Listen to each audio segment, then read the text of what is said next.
Choosing to have dental implants is choosing to make life better. This short video summarizes the procedure of having an implant with a bone graft material. Before having an implant, you will have an initial consultation with your dentist to take X-rays and diagnose a plan to treat the problem.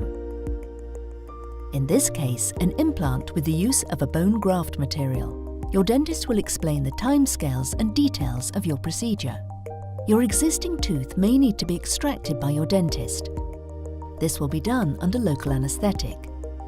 This will be done carefully to preserve as much of your jawbone as possible. When you lose a tooth, it's common for the bone in your jaw to recede. A bone graft material is used to grow your bone back to a healthy level. Implants are often placed after a 3 to 4 week healing period to allow your body to heal following the extraction. However, in some cases, the implant may be placed immediately post-tooth extraction. The dentist will prepare the area, ready to place the implant. Here you can see the missing bone. Your dentist will use a bone graft material, such as EthOss, to regenerate the area. EthOss is 100% synthetic, is completely replaced by your own bone and does not contain any animal or human products, unlike most other materials. EthOss comes in a plastic syringe in powdered form. It is mixed with saline and is then ready to be placed in the mouth.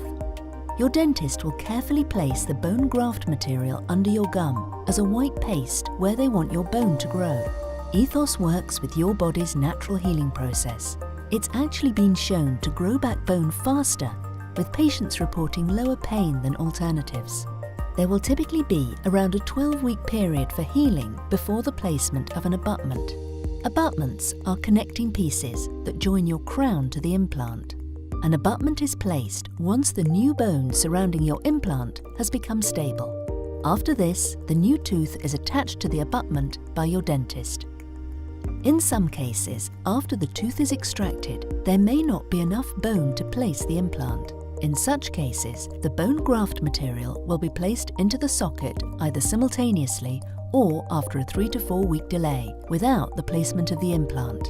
Your dentist will then wait until the new bone has matured, usually around 12 weeks, before preparing the area and placing the implant under local anesthetic. The abutment will usually be added to the implant and the tooth attached at a later date, when the implant has integrated with the surrounding new bone. Now your new tooth is fitted. You can get back to feeling confident.